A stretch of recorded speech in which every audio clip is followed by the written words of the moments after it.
जिससे आपको अवगत किया जाएगा और उसके माध्यम से आप लोग यहाँ अभी क्या बात करते हैं तो जनरल से आप बात अपना कर लो क्या बात वहाँ हुई है फिर आपको जो बोलना है आपको ठीक है अभी शांत रहे तो फिर बात आइए।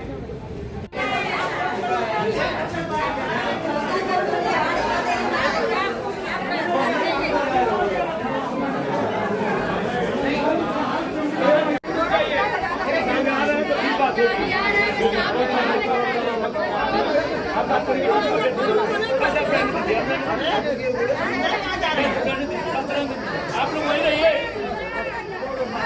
अरे आप लोग बैठिए छाया में बुलाया जाएगा। छाया में बैठिए आप लोग बुलाया जाएगा।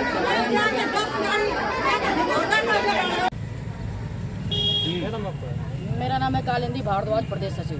जी आप तो आए जिला कलेक्ट्रेट, क्या मामला है? जी मामला ये है कि जो हमारी माता बहनें परेशान हैं, जो एक दारू नशा मुक्त के लिए सरकार को भी निकलता है, जगह जगह चिपकाया जाता है कि नशा मुक्त होना चाहिए, धूम्रपान निषेध है। अब बताइए कि गांव के बीच में अगर इसको खोलना बताइए संभव है? वैसे तो संभव नहीं होगा। जब महिलाएं ठान ली हैं तो कोई भी अगर जा रहा है वहाँ पे आश्वासन तो हमारे सरकार दे रहा। सरकार के भी इसमें सरकार देखिए सबसे बड़ी बात है कि इसमें सरकार की गलती है। एक तो पहले जो गूगल मैप दिखा रहे थे, साहब अंदर दिखा रहे थे कि गूगल के द्वारा सर्वे करा करके कि यही जगह चिन्हित है, उसी से एग्रीमेंट कोई करवा लिया, किसी की जमीन निकली तो नरेवा वाली बात है। अगर वो एग्रीमेंट करवा भी लिए हैं वो तो क्या वही बीचों बीच गांव में ही निकला है?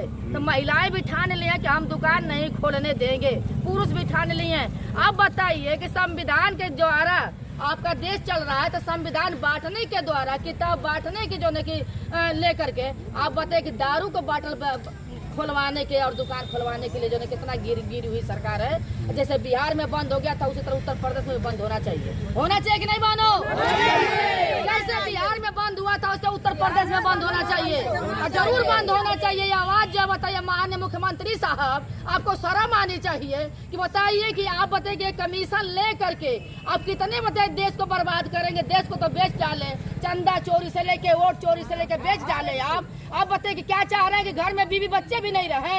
आपके तो शादी नहीं हुआ है, आपके तो परिवार नहीं है। आप क्या चाह रहे हैं कि इनके बच्चे भी न अच्छे से जिंदगी जिए, न अच्छे से रहें? आप यही चाह रहे हैं मुख्यमंत्री साहब, आप चाह रहे हैं। मेरी बात अगर माननीय मुख्यमंत्री तक पहुंच रहा है तो अगर बताइए कि ये जो है अगर आपको कमीशन सरकार दे रही है, आपका कमीशन अधिकारी दे रही है, आपको पैसा चाहिए, किसके लिए पैसा चाहिए? आप नहीं चाहते हैं कि सरकार से निवेदन है कि जितनी महिलाएं रो रही हैं, इनकी बच्चियां सुरक्षित नहीं है। अगर दारू पीने वाला है समझ लीजिए कि अगर कोई सही अगर है घर का सदस्य है तो पी करके जाकर सो जाएगा। जिसका परिवार ही नहीं सदस्य है सही है, जिसका पति नहीं सही है, वो अब जा करके पी करके अपने बीवी बच्चों को मार रहा है, उनको पैसा नहीं दे रहा, पढ़ने के लिए किताब कापी कुछ भी नहीं है, वो कैसे पढ़ने जाएगा? आप कहते हैं 500 विद्यालय बंद करके अब 500 ठेका खोलेंगे, ये कहाँ का बताइए न्याय है? बाबा साहब इकलौते थे, उनको छूत माना गया कि बताइए उनको ना पढ़ने का अधिकार है। अब किताब बांटने के जगह पर आप दारू के जगह बाटले बंटवाएंगे, दारू का ठेका खुलवाएंगे, ये कहाँ का न्याय है? ये कहाँ का न्याय? दारू का ठेका बंद होना चाहिए, बंद होना चाहिए, बंद होना चाहिए, बंद होना चाहिए, दारू का ठेका बंद होना चाहिए, शिक्षा मिलनी चाहिए, शिक्षा मिलनी चाहिए, रोजगार मिलना चाहिए, रोजगार मिलना चाहिए, बेटियां सुरक्षित होनी चाहिए।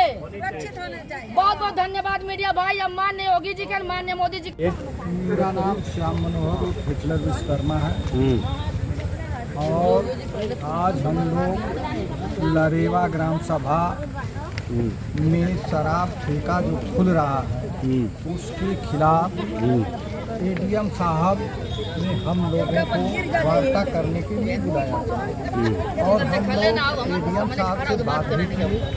एडीएम साहब ने कहा कि उत्तर प्रदेश सरकार राजस्व बढ़ाना चाहती है और राजस्व जो है शराब से ही बढ़ता है। यहाँ कच्ची दारू बंद हुई है और ये जो है ठेका, देसी ठेका का आवंटन हुआ है। इसको लेकर के हम लोगों ने कहा है कि लरेवा ग्राम सभा में यह ठेका नहीं खुलेगा और अगर खुलेगा तो लरेवा की पूरी माताएं, बहनें और पुरुष नौजवान सब लोग रोड पर आने का काम करेंगे और सरकार का ईंट से ईंट बजाने का भी काम करेंगे।